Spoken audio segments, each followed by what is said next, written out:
Turns out I've just walked to a massive rock in the Lake District. I mean, that's all it is.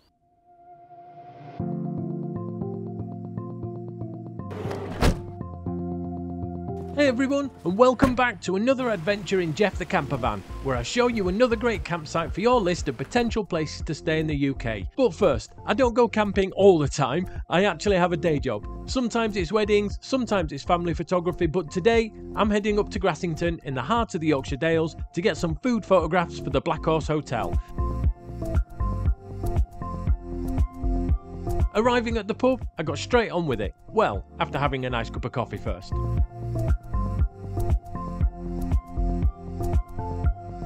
The food was delicious, and yes, I got to sample most of it once it had been photographed. There are worse jobs, I'll admit it. Morning. Now it's time to go on an adventure.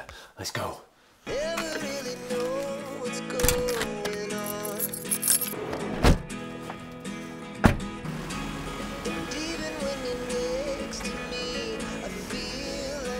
So apart from booking a campsite, I've not really got a plan.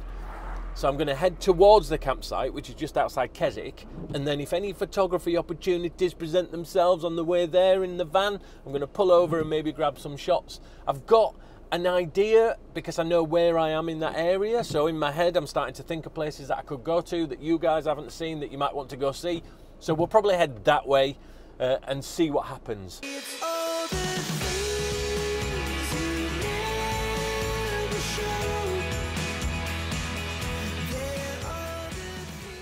So I've just pulled up outside a hotel called Ladore Falls. I think it's called Ladore Falls. Anyway, I've got some B-roll of the name of the hotel. And I'm just in a lay-by outside Keswick. No idea exactly where I am. I'll do a map with a pin so you know exactly where I am. And you don't call a hotel Ladore Falls if there's not a waterfall nearby. So I'm going to go explore to see if I can find a waterfall to photograph.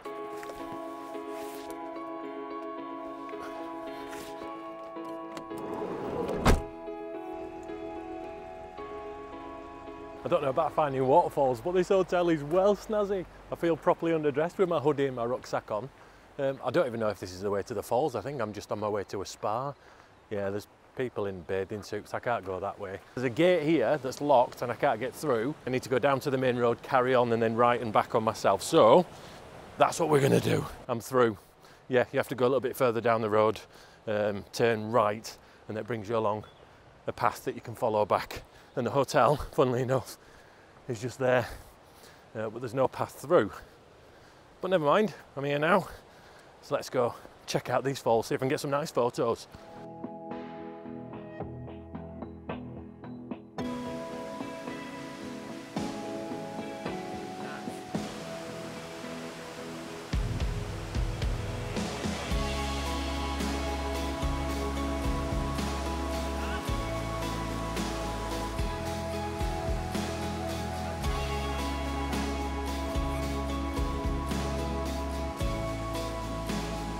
Well, that was totally worth having a look.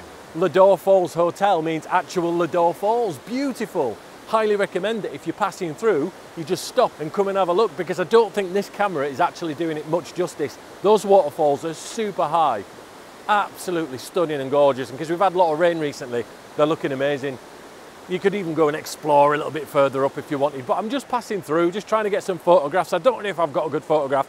If I have, I'll pop it up and yeah. Awesome, right, onwards to the next place. Lovely.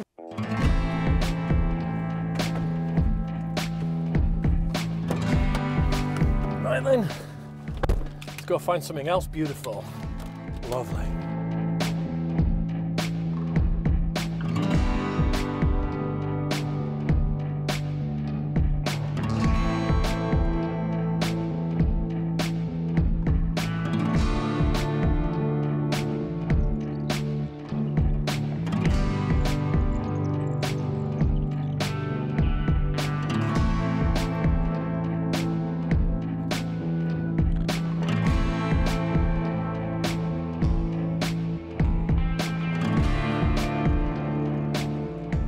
Well, if you've not figured it out yet, I am on my way to the Boulder Stone. Now, I don't know whether it used to be called the Boulder Stone, but the local dialect has changed it to Boulder Stone from off of the olden days. I don't know. I don't know. Maybe some of you locals or people who know more technicals than I do will be able to tell me, but the sign said 600 yards, then the other sign said quarter of a mile. And I'd already set off, so I thought to myself, do you know what? Just keep going, even though I like a proper townie in my hoodie and my trainers rather than my walking stuff, which incidentally is in the van just in case. But anyway, right, there's people coming, so I'm going. See you, bye.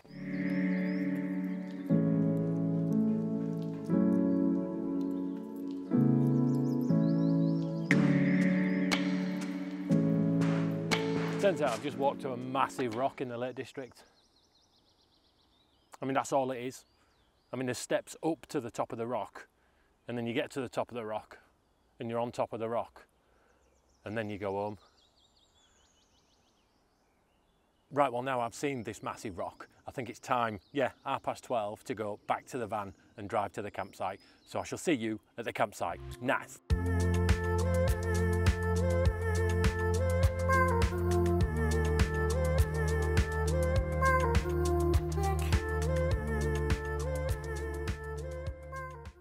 So, update on checking in. I got to the farm and then I saw the signs that said the actual campsite's further down the road, and I went to the campsite. It looks beautiful, but it's not that obvious where to park if you turn up in a van. Now, I've come back to the farm to see if I can go into the little shop they've got to speak to somebody to say, is it all right to camp in any spot or wherever? I don't know if there's a certain place, but there's nobody about. It's absolutely dead. 2 hours later. So ladies and gentlemen, boys and girls, it would seem that I am camped up. And apart from the initial confusion of checking in, I think I'm all right. Hopefully the chap will come round, and I'm camped now, so I'm not moving. The van is here, looking snazzy, you've seen that before. And then literally 3 steps away, the water. I'll go to sleep with the sound of the water. It's either going to do one or two things. It's either going to send me off to sleep in a beautiful white noise kind of thing, or it's going to make me want to wait all night. Don't know. There are signs on a lot of the trees that say no fires and strictly no fires. But there is another sign where the toilet block is that says campfires are okay as long as they're raised off the ground. So I'm assuming when it says no fires, it means like you can't make them on the ground. Right, I think I know what I do need. Pot noodle. So let's get set up and get the kettle on. Nice.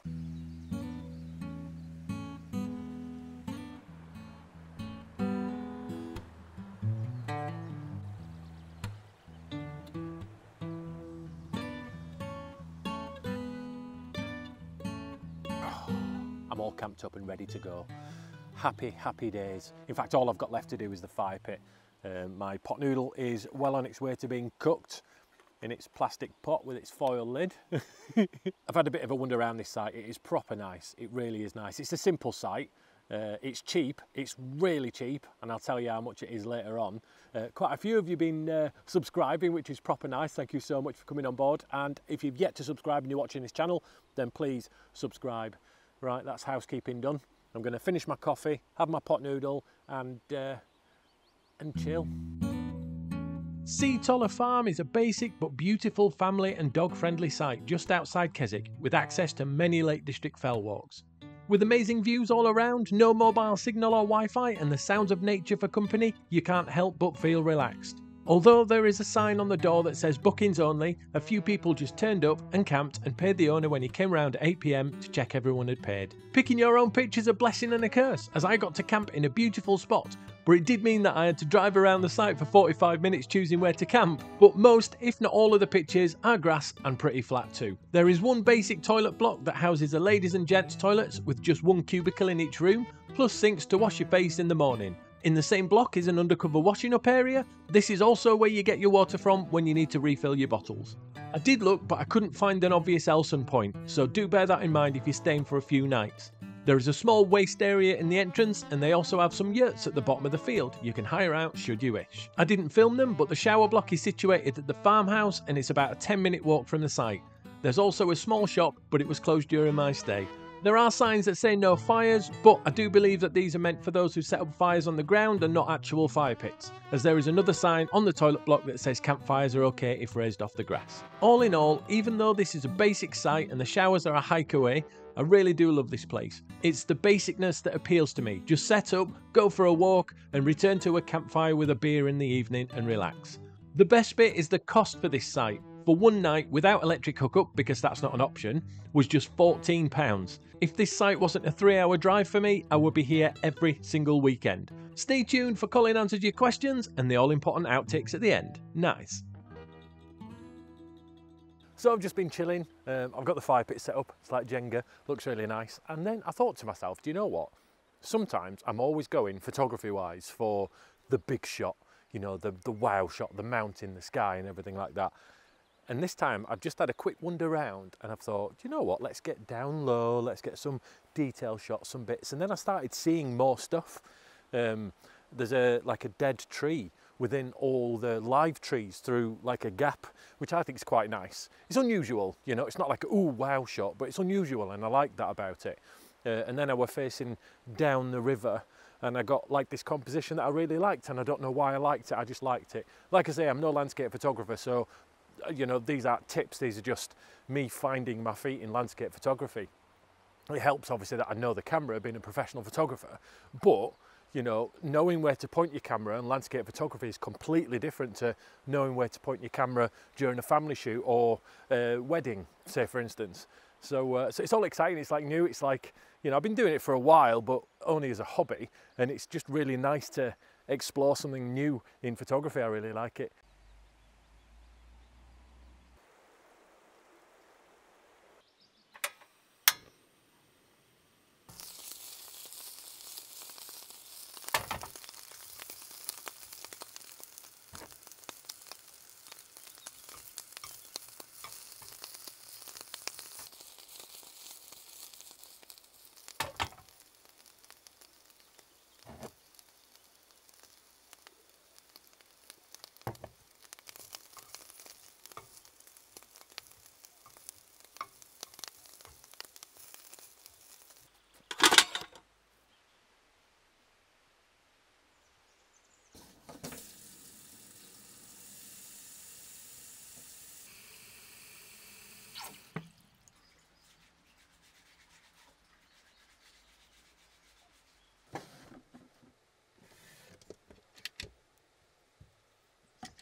The fire pit is lit, nice, burning really well, beautifully getting rid of all of the midges, which is good.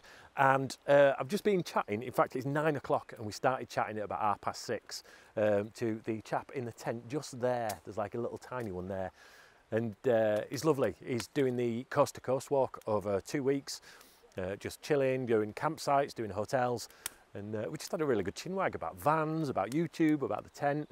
And it's been really, really lovely. And now he's gone, I've turned the fire on. And now it's time for the section Colin answered your questions. And the first question that I'm getting asked quite a bit is, where did you get your rucksack from? Now, those who don't know what my rucksack is, it's this. The reason I use this and I quite like this is because it's got lots of different, I don't want everything to tip out, but it's got lots of different compartments. So I can put lenses in there, and I've got my drone and some other bits and chargers and things like that. So it's brilliant for keeping things all organised in there. It's called the Flipside 450 by Low Pro. You can get smaller versions, so there's the 350 and the 250. I found that with the amount of stuff that I like to carry, the 450 was better for me and my body shape and stuff. I did try the 250, but it looked like really small on my back and I couldn't get as much stuff in it. So I ended up going with the 450. So the next question I get asked quite a lot, in fact, pretty much in every single video that I post, is where did you get your blue VW mat from? Now, I got it from a company, hashtag not sponsored, called the Outdoor Matting Company. I'll put a link in the description below. I'm not sure they can still do the ones with the VW logo on, but if they're at festivals, they might have some surplus stock with that on. So go check them out and you might be able to pick one up a bit cheaper at a festival. If not, have a look online and get one that suits you and your van. Nice. And the final question I get asked quite a lot is the fire pit any good and how long does it last? The fire pit is brilliant. It's great because it packs up so small and you can keep it in the van all the time. It doesn't smell or anything like that. But this is probably my 6th or 7th version of it. Now, it's only because I absolutely cane them. If you're only going out once every month or, you know, you're using it on various trips here and there, it's going to last you a long time. Whereas I use mine pretty much every single week. We sometimes use it in the garden as well. So it generally tends to split in the middle. In addition to that, I do have a grass protector as well, because the heat that comes from the bottom of this fire pit does actually scorch the grass. It gets really hot underneath. So I'll put a link in the description below to where I bought the grass protector as well, hashtag not sponsored, and also a link to the fire pit again, hashtag not sponsored, and you can go check that out. I think they're brilliant, but if you're going to absolutely cane them, you're going to use them all the time, then probably get something that's a little bit more substantial than this. But if you're wanting the convenience of having it in your van and you're only going to use it once or twice a month, this will be absolutely perfect for you. I've got no internet, no phone signal, no messages, nothing. So I'm just going to sit and stare at my fire pit like it's a TV and I'm going to be just as entertained. Oh, I love camping, it's nice.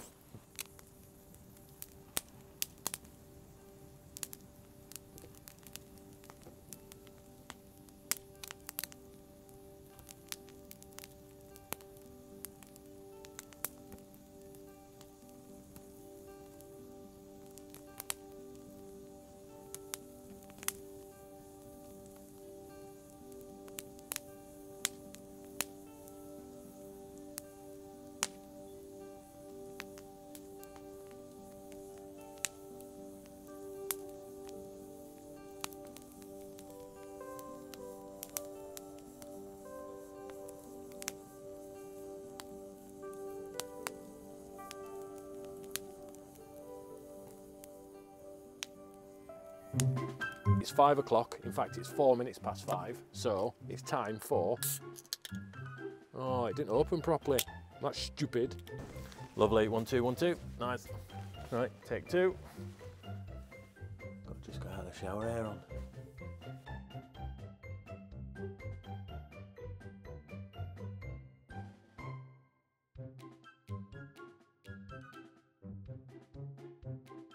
There's only one lake in the Lake District, and I can't remember which one it is.